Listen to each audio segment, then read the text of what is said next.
E aí, maratonados, na correria, você que assistia TV nos anos 90, anos 2000, estava sintonizado na MTV Brasil, certamente se lembra dele. Você sabe muitas coisas sobre ele. Por muitos anos ele foi a cara da MTV Brasil, integrante da banda Devotos de Nossa Senhora Aparecida, e foi inspiração até para um personagem do programa infantil TV Colosso. O que talvez você não saiba é que o nome dele é Luiz Fernando Duarte e que ele é um maratonista.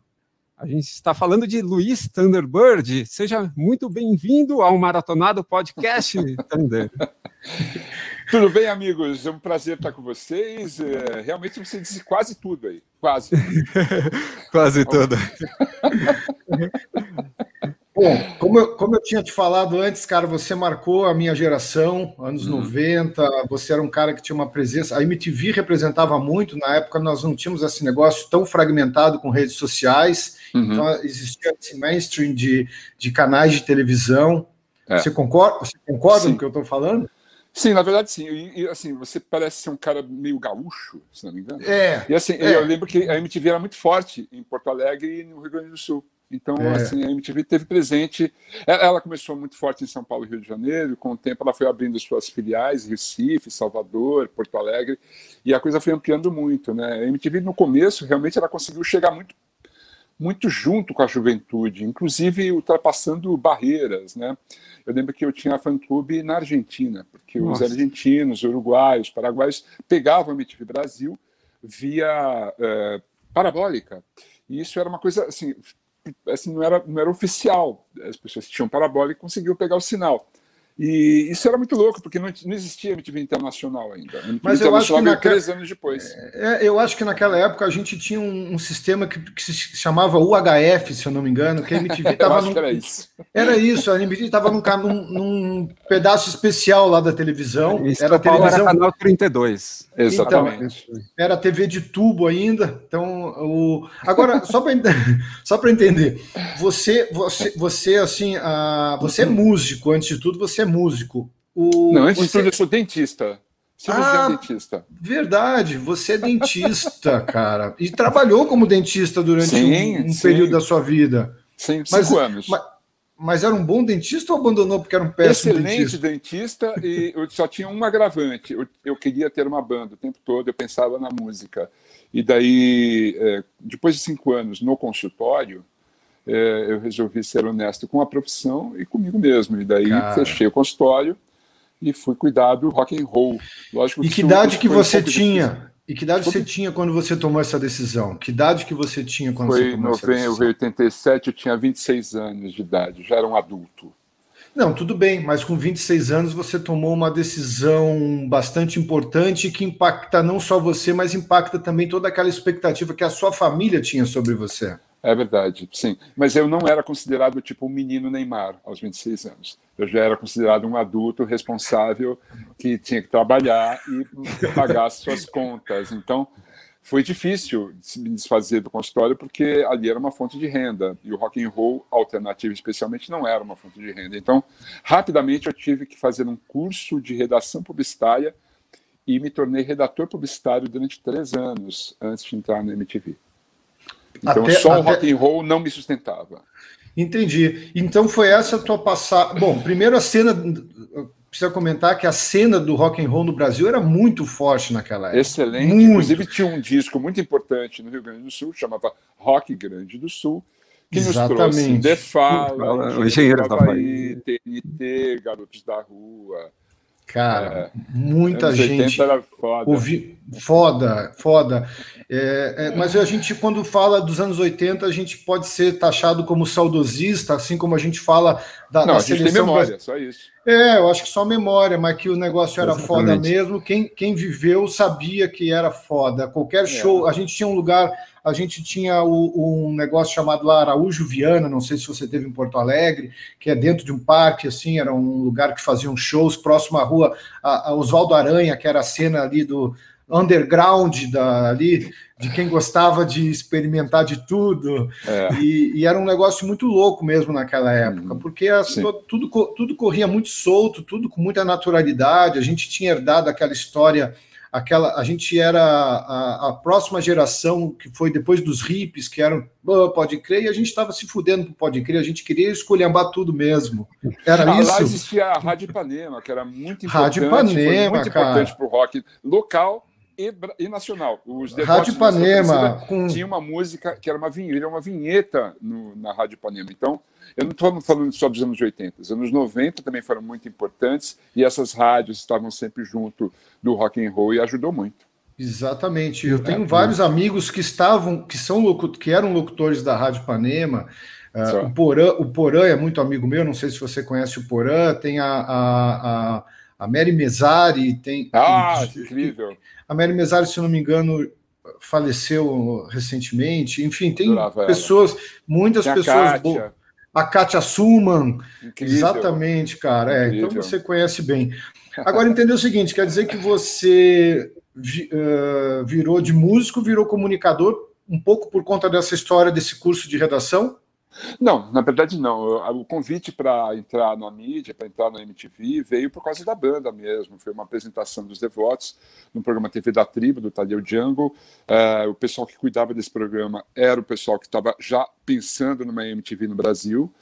E eles me viram tocando com os Devotos. A gente foi a banda Revelação do ano. O Tadeu cobriu a gente de elogios e tal, e daí eles decidiram que eu seria VJ, só esqueceram de me avisar. Então, passou um ano eles me assediando, falando que iam cuidar da minha banda, e na verdade só queriam que eu fosse VJ mesmo. E armaram uma arapuca para que eu assinasse o contrato. Isso que na banda você nem era o protagonista na banda, ou era? A essa altura já era o protagonista, sim. Você era baixista e vocalista? Isso, era o frontman da banda, exatamente. Ah, legal, cara. Então já tinha uma presença de palco muito forte. Sim, tinha uma experiência com comerciais de televisão que eu fiz com o Dodge. Então, aquele comercial do McDonald's, lançando o Big Mac, eu estou lá e, assim, isso me ajudou a ter um desempenho interessante no vídeo. Muitas apresentações na televisão aqui em São Paulo, nos programas da TV Cultura, no Fausto Silva, né, no Pedidos na Noite. Isso me deu uma certa canja de conseguir lidar com o vídeo. E é uma coisa natural mesmo, eu acho. Assim, uma coisa que algumas pessoas elas nascem e falam assim, é um vídeo? Legal. Vamos falar. Mas você era uma figura, você era uma figura bem, como é que eu vou dizer, cara? Porque eu também não posso falar. Eu tenho que ter cuidado com o que eu vou falar.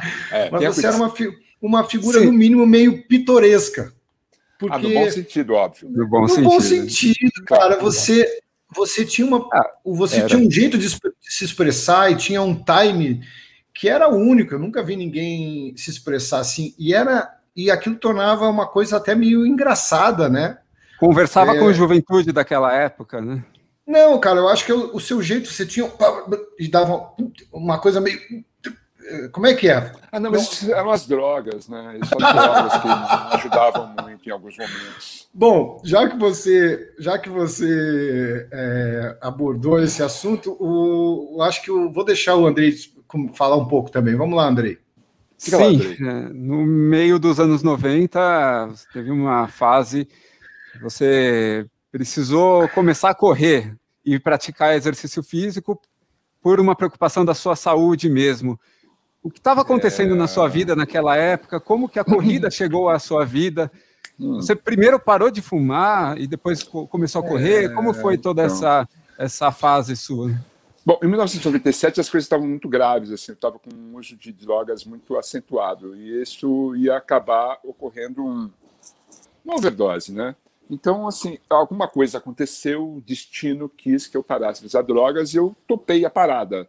Não, mas quando você fala... Mas peraí, vamos entender só o seguinte, você fala em droga, mas vamos exemplificar aí. Qual era a tua pegada? Acordava de manhã, fumava um baseado, a hora que escurecia esticava umas carreirinhas. Não é assim que funciona. O dependente químico ele tem problemas com qualquer tipo de droga. Então, eu acho que pouco importa qual droga que eu estava usando no momento. Eram drogas e era um consumo muito alto, então não era uma coisa normal. Não era que nem você, assim, que acorda, fuma baseado e à noite dá um tequinho. Não é assim que funcionava comigo. Eu ia eu cheirava a Bolívia, eu fumava a Jamaica. Então, assim, ficava difícil.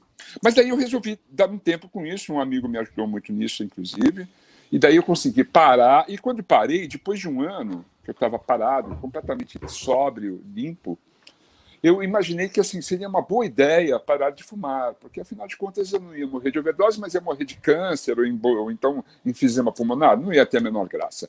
E resolvi topar o desafio de parar de fumar. Muito difícil parar de fumar. Cigarro é uma das piores drogas que eu já usei, é uma das que mais escraviza mesmo. Assim. Por quê? Porque é uma delícia, fumar é ótimo. É uma delícia fumar. Acontece que o cigarro te mata, e te mata feio. Então, assim, eu resolvi realmente topar o desafio de parar. Foi muito difícil. Eu passei a primeira semana, eu queria virar um genocida. No primeiro mês, eu só tinha ódio de todos os seres humanos do planeta. Demorou um ano para eu resolver que assim, toda aquela raiva que eu tinha, assim, um dia ia passar. E assim, isso foi gradativamente melhorando. O que me ajudou muito foi tomar a decisão de começar a correr. Um amigo que me ajudou na determinação de parar de fumar, ele falou assim, cara, vamos no Ibirapuera, vamos dar uma voltinha lá, você vai interessar, acho que de repente você vai te gostar. E eu fui correr no Ibirapuera, e durante uma voltinha ali na pista de Cooper, eu passei muito mal, muito mal. Eu tossi assim que eu pensei que eu ia morrer. E daí eu falei assim, cara, eu estava com um maço de Marlboro no bolso dos shorts. Naquele dia eu peguei um maço de Marlboro e falei assim, cara, eu vou dar esse Marlboro para alguém. Eu falei, não, joga fora o Marlboro. E foi o que eu fiz, joguei fora o Marlboro e comecei a correr por conta própria. Correr por conta própria é meio perigoso, porque a gente não tem as manhas, né? Então a gente tem que aprender a se alongar, aprender a aquecer, aprender as técnicas da corrida, né? Tem um mínimo que você tem que aprender. E o primeiro, acho que o primeiro ano que eu corria, eu fui me machucando, tive encurtamento muscular, me machuquei pra caramba, eu estava muito acima do peso e tal, porque depois que eu parei de usar drogas, eu comecei a comer, e eu comia lasanhas deliciosas. E eram muitas lasanhas por dia. Isso é bom mesmo. Você tem que altura, Thunder? Que altura que você tem? 1,86. Eu tenho 1,86 m e assim, era 1,86 m com 110 quilos. Então era muito difícil correr. Mas a minha determinação de correr, ela corria paralelamente à minha determinação de aprender a jogar tênis. Então as duas coisas foram me ajudando a reduzir o peso.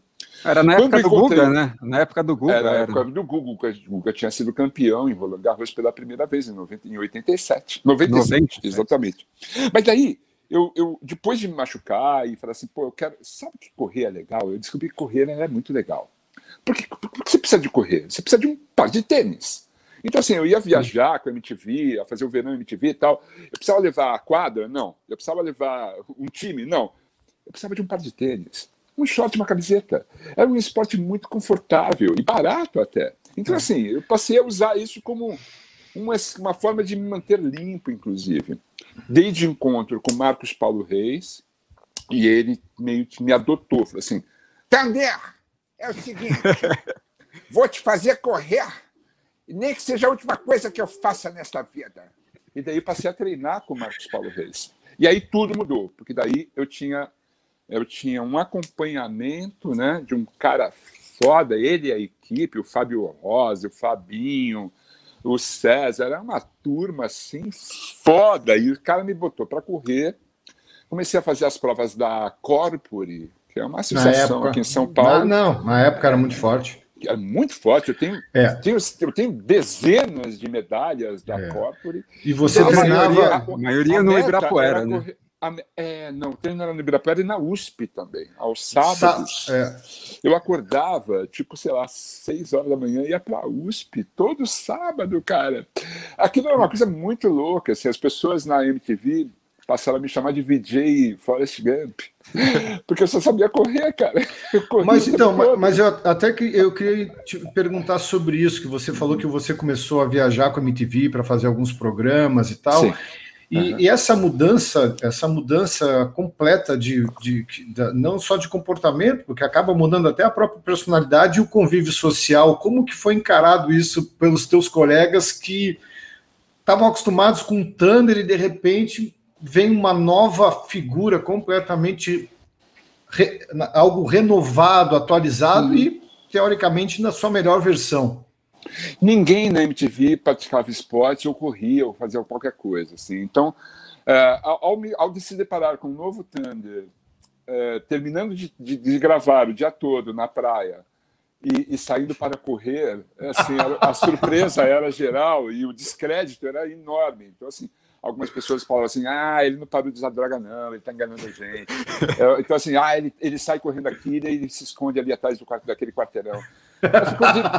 Demorou um tempo as pessoas entenderem que não, eu realmente tinha parado com as drogas, eu tinha parado de fumar, eu passei a praticar um esporte que na época não estava muito em voga. As provas da Corp tinham 1.000 pessoas. Hoje, sei lá quantas tem, mas assim, depois de, sei lá, uns 5 anos, as provas da Corp tinham 15.000 pessoas. Mas na época não era um esporte muito popular, você não via muita corrida de rua em São Paulo. Mas assim, eu comecei a fazer isso e assim, as pessoas começaram a entender que não, puxa, correr é legal. Hoje, aquelas pessoas que olhavam para mim assim, correr, cansa. Hoje elas estão correndo. Isso é muito louco, isso é muito legal. Verdade. E sobre maratona, André, o que você tem sobre a maratona de Nova York? Que foi... Esse seu processo culminou na maratona de Nova York de 2001. Como que foi essa sua preparação? Você sofreu muito para chegar aos 42 quilômetros? Como foi isso? Não, isso é um detalhe importante. A maratona de Nova York de 2001. Que foi logo após... Menos de 2 meses depois, né? Exato. Do atentado terrorista. Eu corri no dia 4 de novembro, né? Então, realmente assim, teve um fator emocional muito forte aí. Mas a preparação, né? Ela se deu desde o final de 98, quando eu comecei a treinar com o Marcos Paulo. Eu nunca imaginei correr uma maratona, tampouco correr 12 quilômetros. A coisa foi gradativa mesmo, e assim, eu acho que graças a esse planejamento do Marcos Paulo, e assim, ele segurar a minha expectativa, e eu ter um acompanhamento legal, e passar a me alimentar bem e tal, e não fumar. Graças a isso, a gente colocou o projeto de maratona em 2001. Ele me ajudou nisso. Então, eu passei a fazer meia maratona, que era legal também. Eu fiz a meia maratona do Rio, eu fiz a meia maratona de São Paulo, maratonas de revezamento do Pão de Açúcar, provas mais longas de 12 quilômetros. Os treinos iam aumentando, tinha aquela coisa de aumentar o treino, depois baixar e tal. Então, assim, eu fui me preparando para essa maratona. Então, o ano de 2001, o grande objetivo de 2001 era fazer a maratona, e era de Nova York. Eu tinha dinheiro para viajar, me hospedar lá e bancar essa parada. Então, tomei essa decisão, foi um planejamento a partir do começo do ano, mas eu estava em pleno treinamento. Eu lembro do dia das Torres Gêmeas lá, 11 de setembro, eu estava em casa, né? Eu tinha ido treinar de manhãzinha no Ibirapuera, eu acordava tipo 5h30 da manhã, ia treinar com o Marcos Paulo, voltava para casa, tomava um cafezinho da manhã e dava uma dormidinha. E daí eu acordava, tipo, sei lá, umas 10h30, para fazer aula de alongamento com a Manu. Ela ia lá em casa fazer alongamento. Daí, eu acordei e a televisão estava ligada na ESPN. Mas estava passando um filme. Eu falei, cara, que loucura esse filme. Por que está passando esse filme na ESPN? Daí eu mudei de canal e estava passando o mesmo filme.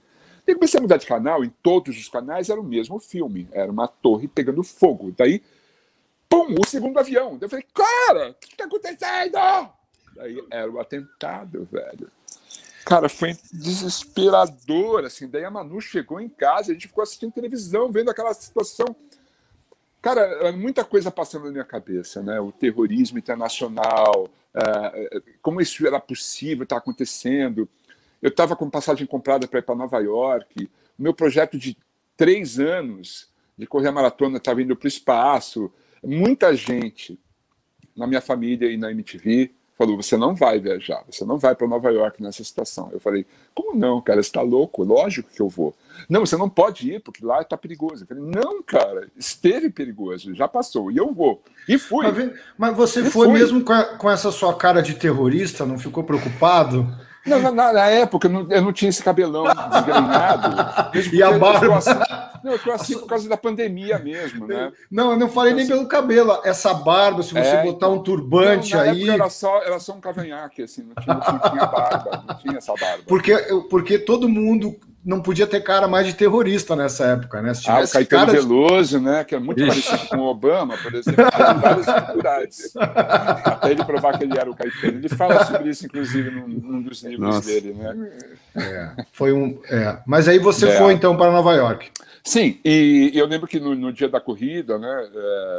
A gente estava em Staten Island para a largada, o Rudolf Giuliani estava lá para dar a largada no microfone, e estava todo mundo muito emocionado, porque teve muita gente cancelou a ida para Nova York. A gente fui eu, Fred Wagner, da Track and Field, fui o Alan Terpens, meu amigão Alan Terpens, lá da Voz do Brasil, fomos os três, né? E ficamos juntos ali na concentração e tal, daí largada e tal, daí passam tipo uns caças americanos, em cima da ponte, a gente, nossa, o que está acontecendo?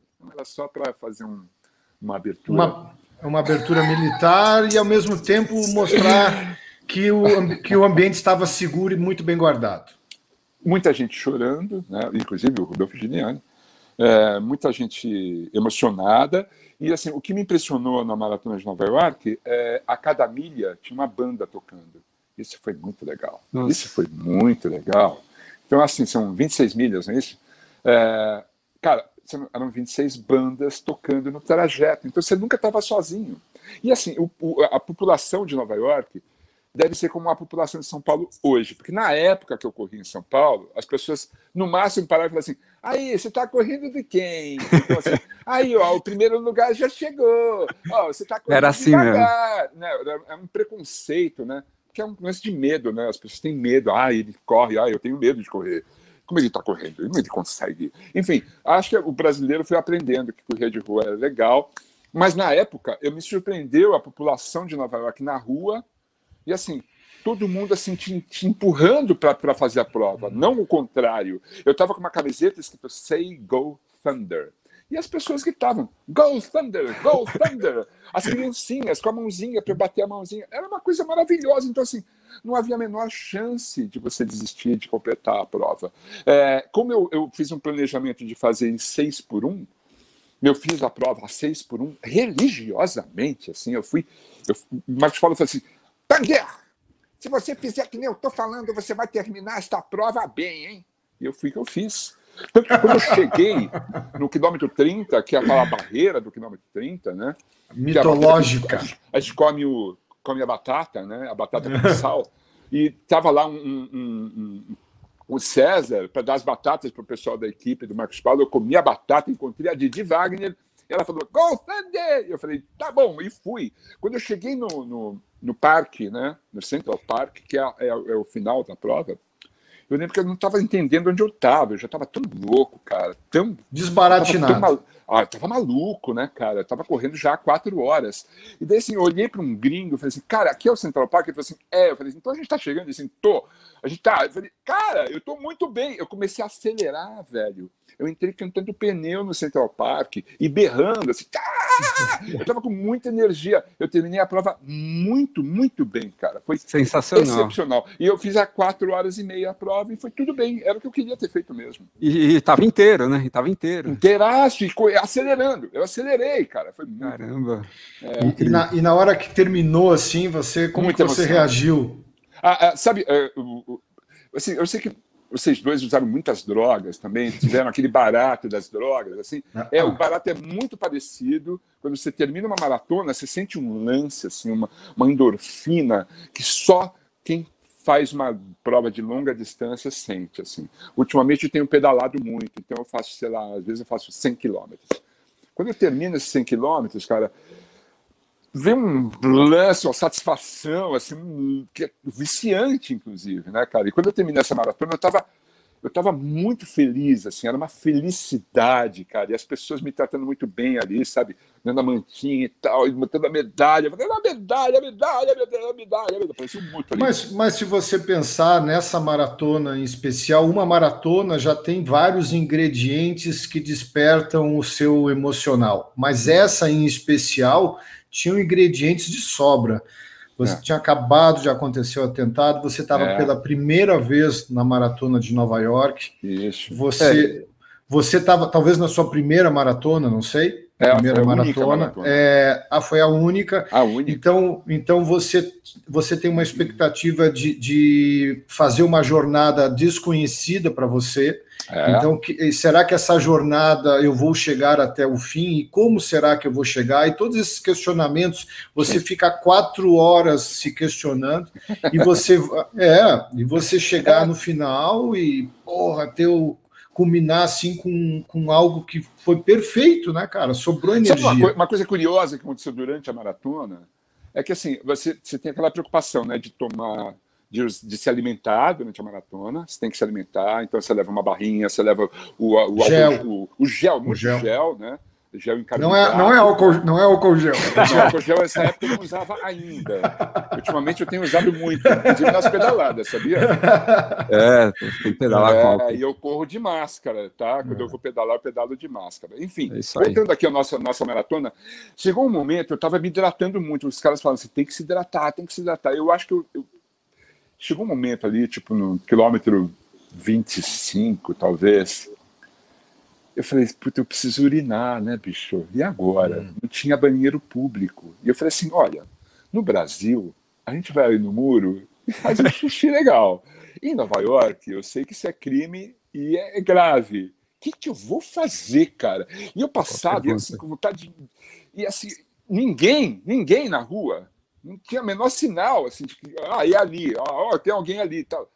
Cara, eu falei, chegou uma hora que começou a doer, eu parei, cheguei no murão e comecei a mijar.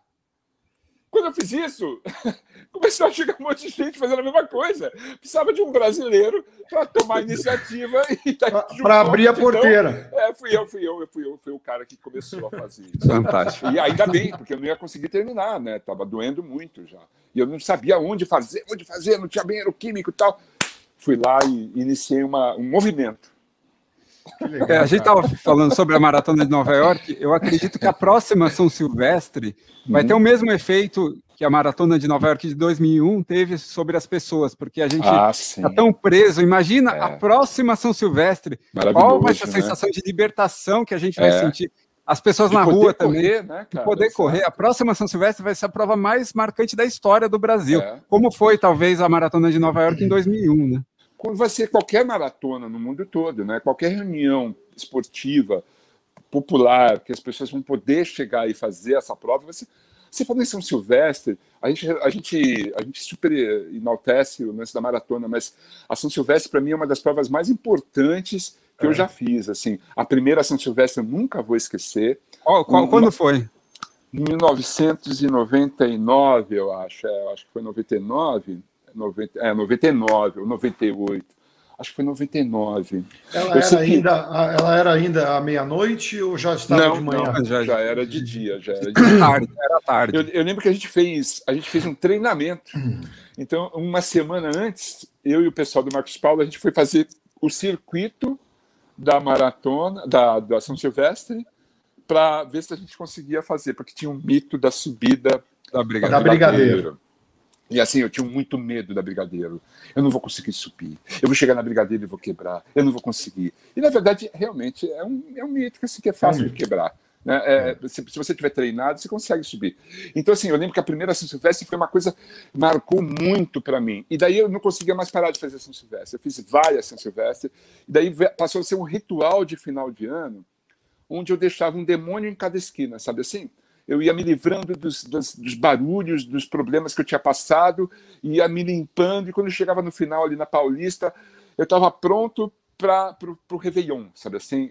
Virou uma prova ritual para mim, muito importante, na verdade. E como você era uma pessoa que tinha uma visibilidade muito grande naquela época, logo que você começou a correr, você estava assim grandes audiências, você teve até uma passagem pela Rede Globo. Quando você ia para uma prova dessa, como que as pessoas reagiam ao te ver? Aquela velha história, deixa eu tirar uma foto com você.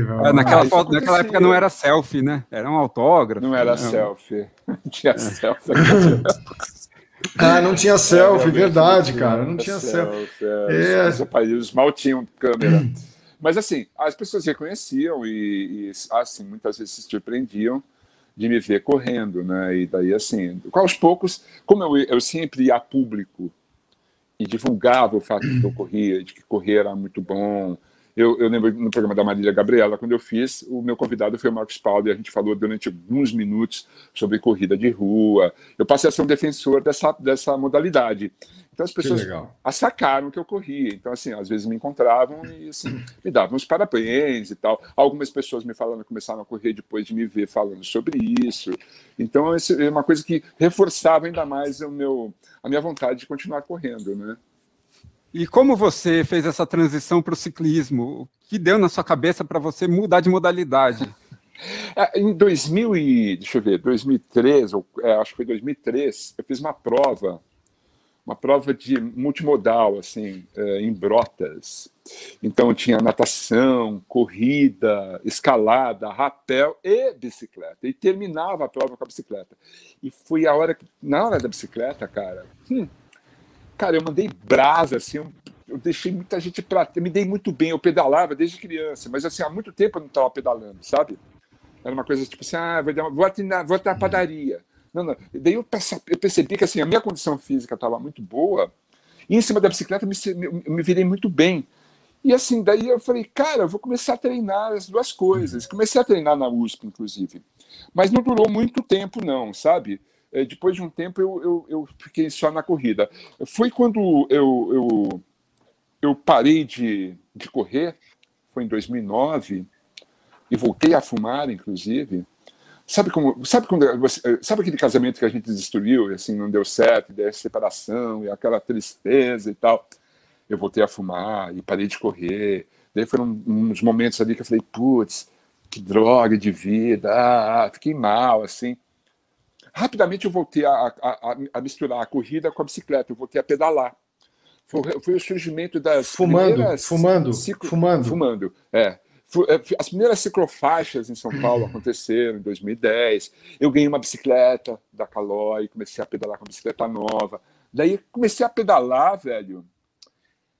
Meu carro, assim, a bateria arriou. Eu não usava mais o carro. Eu pedalava na rua, não tinha ciclovia, né, em São Paulo, é sério. Tá, mas as primeiras ciclovias foram nessa época. É importante entender o seguinte, porque a tua história me surpreende, eu não sabia dessa parte. Você voltou em 2009 a fumar, cara. Cara, porque fumar é bom. O que aconteceu? Mas mas foi alguma transição profissional, algum momento de vida? Não, como eu disse, eu me separei, né? Eu me separei. E daí assim, falei assim, quer saber? Eu pensei que você estava fazendo uma analogia. Não era analogia, uma metáfora. Não, é casamento mesmo. Vida real mesmo. Você se separou, entrou numa bad. Eu estava gravando disco, fiz o disco sobre isso, sabe assim? Foi foda, assim. Bom, quer dizer, você separou da sua esposa. Isso. E daí, assim, durante um tempo... Então você foi casado sempre com mulheres, não tem nada de... Que artista a gente sempre acha cantada, que... Não, pelo você contrário. Tá me cantando, né, cara? Já me falaram que você fazia esse tipo de coisa ao vivo para constranger os convidados. Eu sabia disso. Não, bom saber que o gaúcho usa 3 facas. Não vem com piada de gaúcho, pelo amor de Deus. Você que veio com a piada. Mas legal. Então foi uma separação. Só confirmar a sua masculinidade, eu acho que é importante. Você precisa confirmar a masculinidade, né? Uma necessidade. Olha, eu tô vermelho de vergonha. Tô ligado. Legal, Thunder, porra. Mas e aí entrou nessa bad aí, velho. Foi uma bad mais ou menos. Eu consegui escapar pelo menos de uma depressão. Então, assim, eu comecei a viver mais um rock and roll e tal, não sei o quê. Mas, assim... Ficou com medo de entrar nas drogas? Não. Ficou com medo de voltar? Ela foi diminuindo de volume. E, aos poucos, eu fui subindo em cima da bicicleta. Legal. Daí, assim, a paixão pela bicicleta foi gigantesca. E daí, com o passar do tempo, isso já era 2016, por aí, eu adotei um cachorro, o Rickenbacker. Rickenbacker era um cachorro adotado que não conseguia ficar sozinho. Ele destruía a casa. E daí, isso foi o mote ideal para eu falar assim, agora não posso mais fazer exercício físico, tenho que ficar com o Rickenbacker. E daí, o que eu fiz? Abandonei o ciclismo e a corrida. Isso foi foda. E assim, eu só fui voltar a praticar qualquer exercício físico muito tempo depois, em 2019, quando em 25 de janeiro eu falei assim, quer saber? Vou parar de fumar. E parei de fumar, de novo. E daí eu subi em cima da bicicleta, foi muito confortável para mim a bicicleta, muito mais confortável que a corrida, e passei a pedalar de novo. Eu tentei voltar a correr, mas daí aconteceu um fenômeno muito, muito louco e desagradável. Eu desenvolvi uma inflamação na planta do pé. É um negócio que chama-se neuroma de Morton. Sabe o que é isso? Não. É uma inflamação entre os dedos, muito dolorida, que só com uma cirurgia você resolve. Caramba, e, assim, cara. Eu tentei voltar a correr, porque eu queria voltar a correr. Correr é uma delícia, né? Correr é uma delícia. Ei, polícia, correr é uma delícia. E daí, assim, eu queria voltar a correr, eu tinha isso como objetivo, correr e pedalar.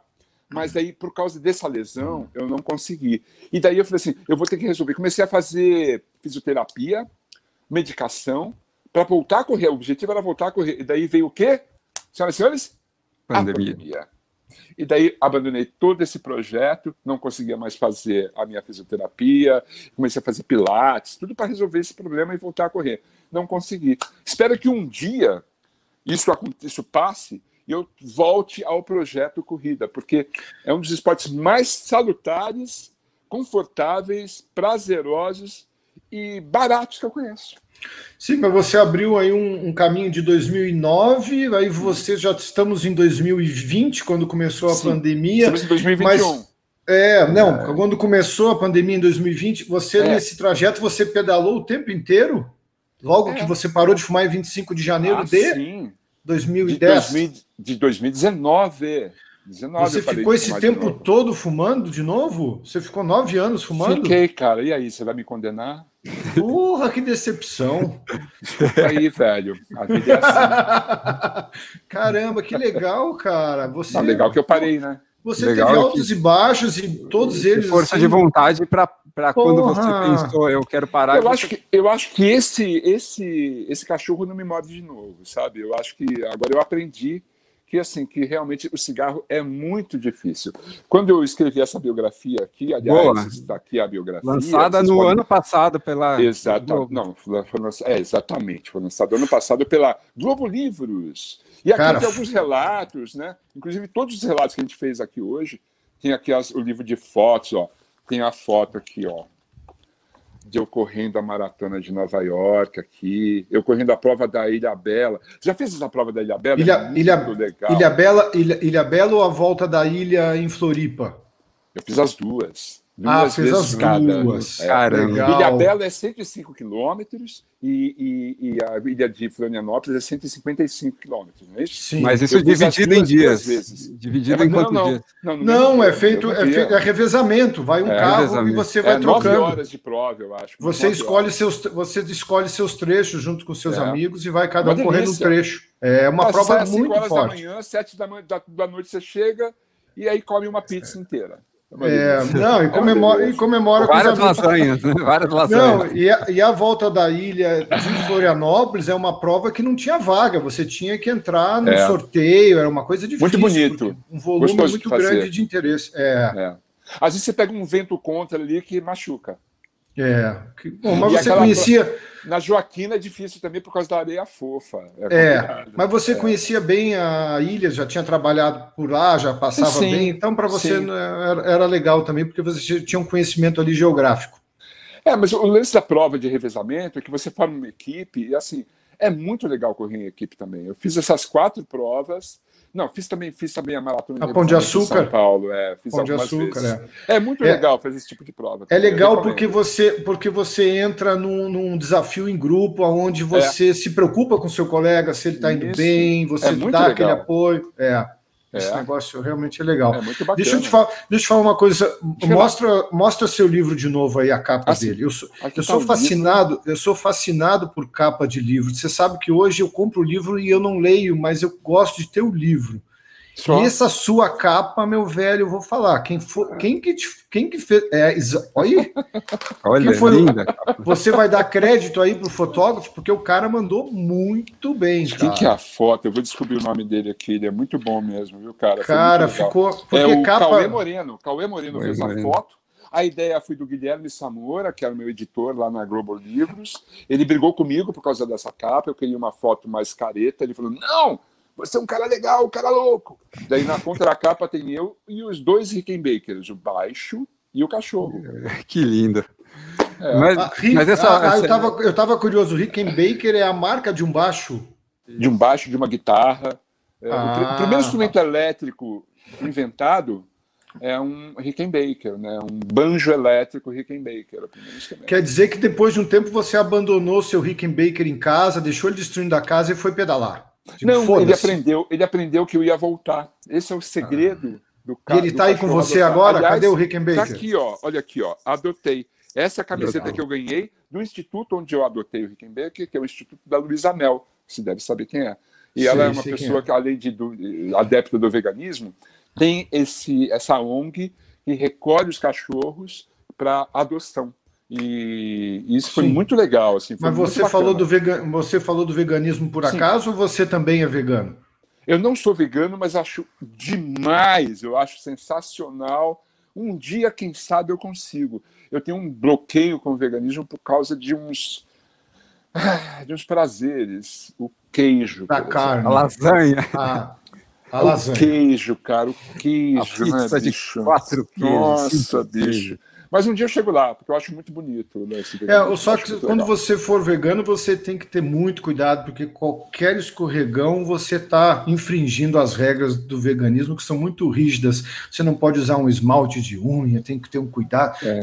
Você não usa o batom, esmalte, né? Não, por enquanto ainda não. Mas você está quase me convencendo, viu, cara? Porque não, eu citei esses exemplos femininos. Você, é isso? Esses exemplos femininos. Mas tem assim, cara, tem muitos cuidados que a gente tem que ter. A roupa, não pode usar roupa com lã. Eu acho o veganismo assim, difícil de você. É muito difícil você ser vegano. Senão todo mundo seria. Porque você não quer maltratar animal, né? Você é um cara. Ninguém quer. Ninguém, não. Então, a gente não quer maltratar animal. Então, assim, o princípio do veganismo é esse: não maltratar animais. Então, assim, quando a gente pensa numa granja.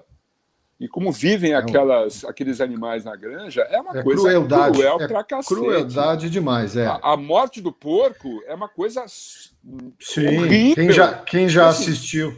Mas assim, por enquanto, eu ainda recaio no sanduíche de pernil lá do Estadão. Ainda não consegui abrir mão disso. Às vezes eu vou lá e mando um pernil, entendeu? Porque, putz... Mas um dia, quem sabe, eu consigo chegar lá. O veganismo é um desafio realmente gigantesco. Verdade. Fala um pouco do teu livro. Você teve uma criação bem conturbada do livro por problemas tecnológicos, né? Como foi isso? Porque parece que, na verdade, tudo estava conspirando contra o livro, né? Olha, primeiro, escrever a própria história já é uma coisa muito difícil e complicada. É uma decisão que você tem que tomar e é uma decisão muito difícil de tomar, porque você vai abrir a sua vida para as pessoas. E às vezes elas vão entender direitinho a história, e às vezes elas vão distorcer a história e vão desrespeitar a sua história. Eu estou preparado para isso. Isso não tem acontecido, graças a Deus. Mas assim, o que acontece quando você toma a decisão é você pode entregar a sua história na mão de alguém e você pode tomar conta da própria história. A princípio, eu entreguei a minha história na mão do Mauro Betting, que é um grande amigo. Ele tem só um defeito, que é ser esverdeado. Esse é um defeito grave de caráter. Tô brincando. Tenho grandes amigos palmeirenses.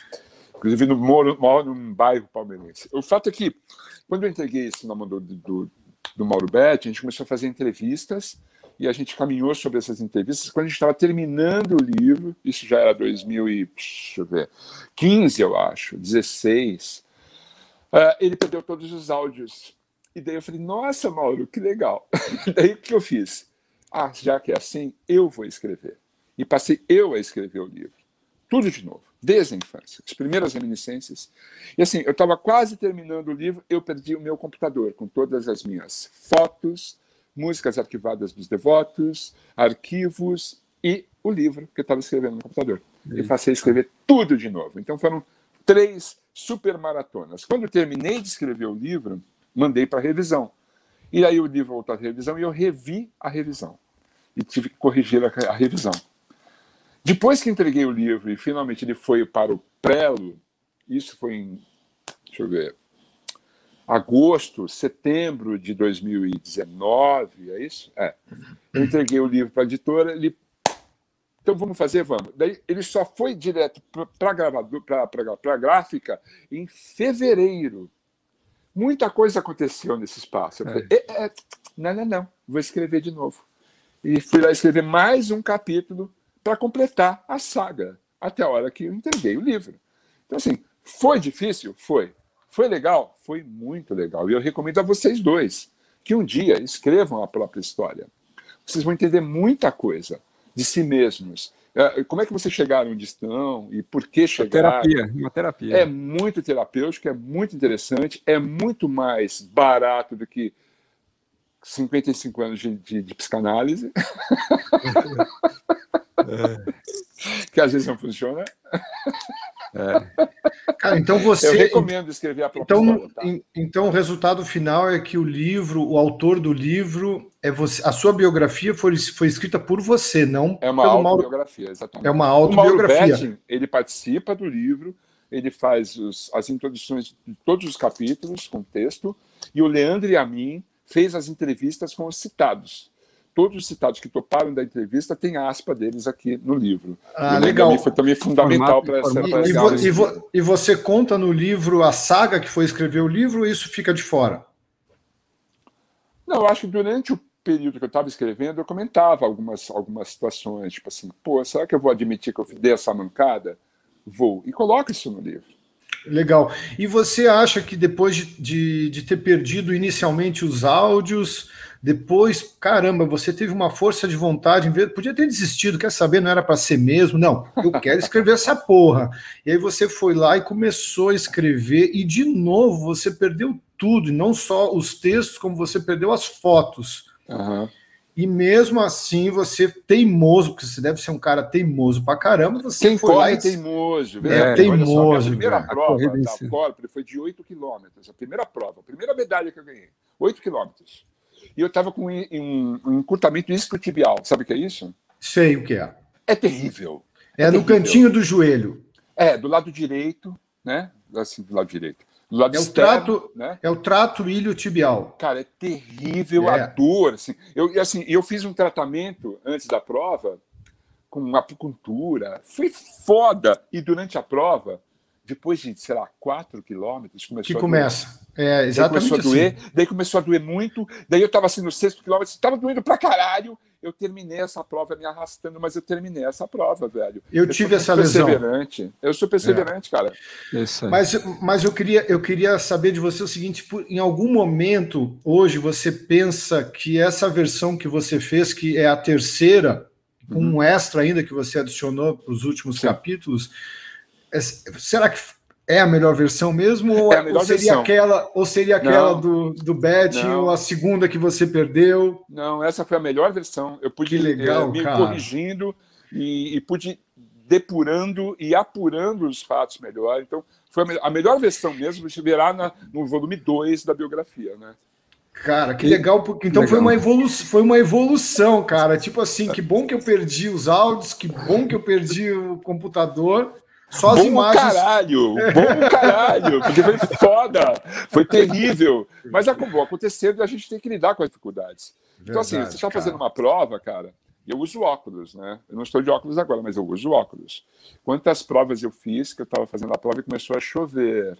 Ixi, amigo, é terrível. Tudo. E pedalar chovendo? É terrível. Mas aí, você vai parar? Para de chover, não vai parar. Você tem o imponderável.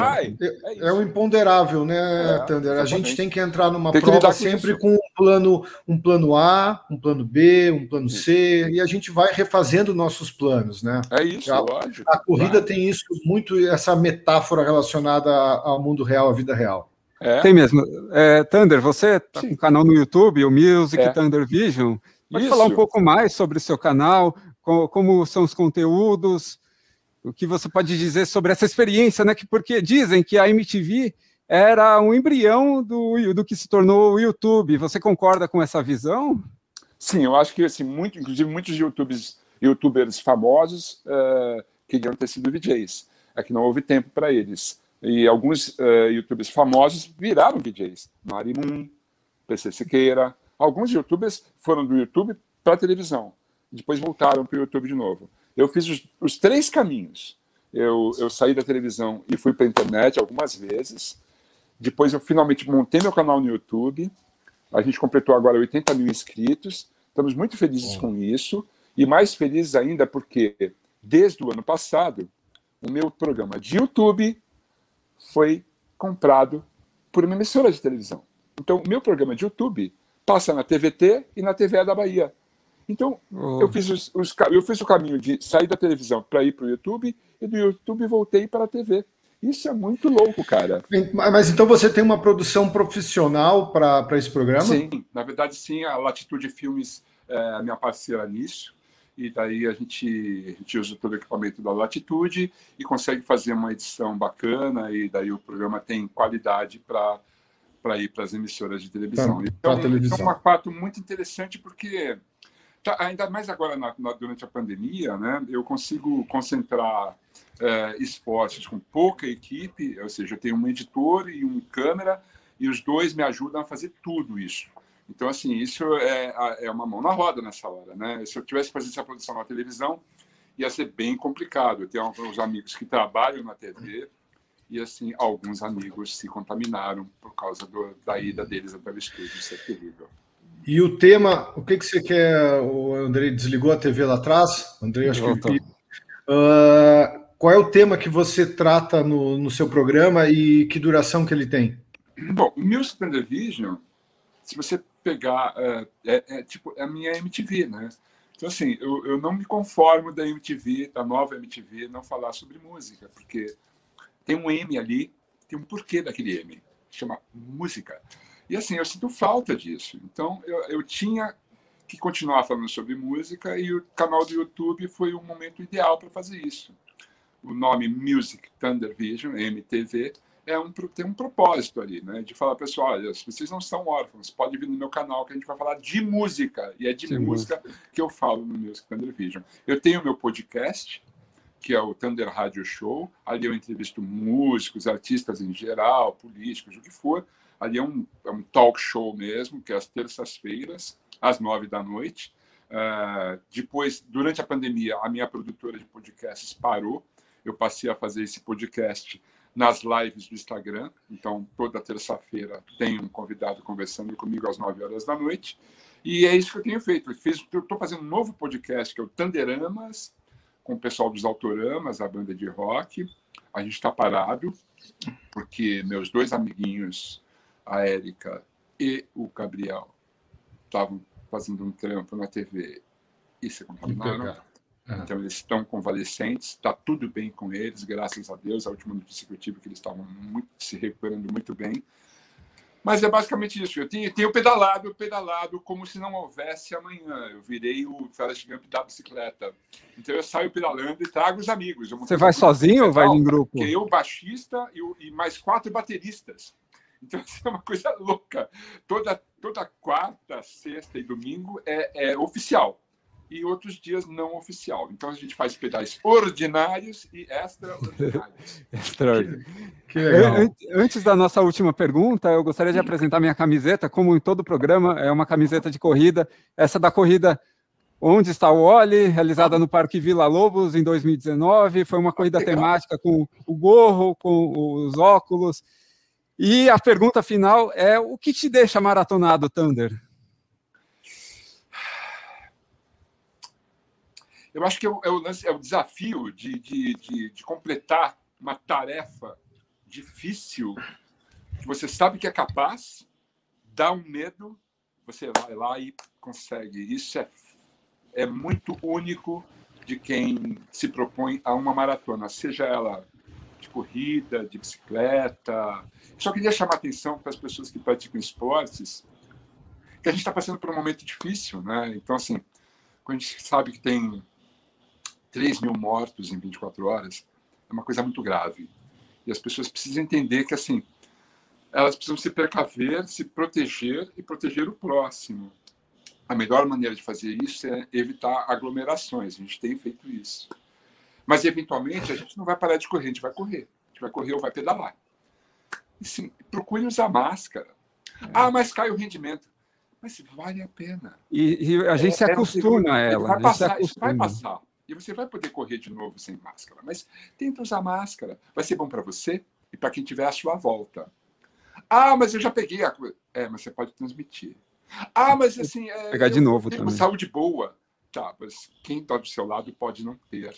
Então, assim, eu sei que é difícil. Cara, pedalar 106 quilômetros no sol, de máscara, é difícil. É duro. É muito mais difícil do que sem máscara.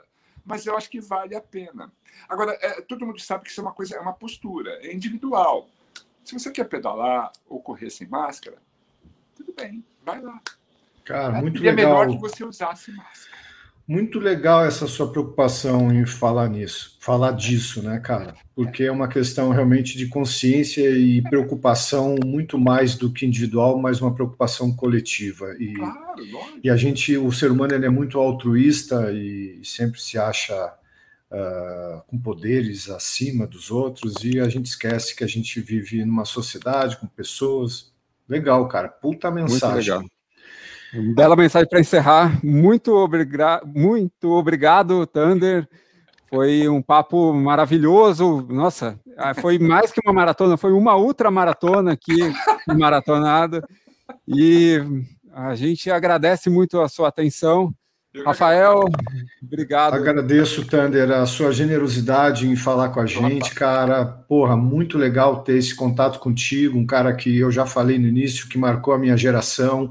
E você é um cara que está se mantendo aí super ativo, não envelhece, não só nas suas ideias, se mantém muito atualizada a sua cabeça, e seu corpo também, cara, muito legal te ver assim. O esporte ajuda muito nessa, viu, Rafa? Muito, velho, muito legal. As pessoas acham que não consegue. Não sou capaz de ir para aquele esporte. Não, isso é uma mentira, não se deixe levar por uma mentira. Procure fazer uma consulta no médico, ver até que ponto você pode chegar e vai fazer alguma coisa, faz alguma coisa. Quebrar a inércia é uma coisa mais difícil. Sair do lugar é a coisa mais difícil. Então, assim, quando eu começo a fazer... Eu parei de fazer academia por motivos óbvios, né? Não vou Lógico, estão fechadas. Mas, assim, eu lembro que assim, os primeiros dias de academia é difícil sair de casa e dizer, eu vou até a academia. Mas depois, assim, é tão legal, cara. Fazer uma atividade física faz bem para a cabeça, não é só para o corpo. Não, e é bom, depois de tanto tempo eu não estava mais te acompanhando, agora a gente se reaproxima assim, de uma pessoa e quer acompanhar, e está aí até para quem quiser o teu endereço aí do Instagram, o teu perfil do Instagram, @LuizThunderbird.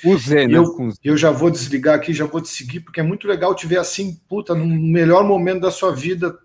Muito legal, Thunder. Obrigado de coração. Obrigado, André. Juízo os dois, hein? Obrigado, velho. Obrigado. Valeu. Fazer amor. Até a próxima. Tchau. Esse foi mais um Maratonado Podcast.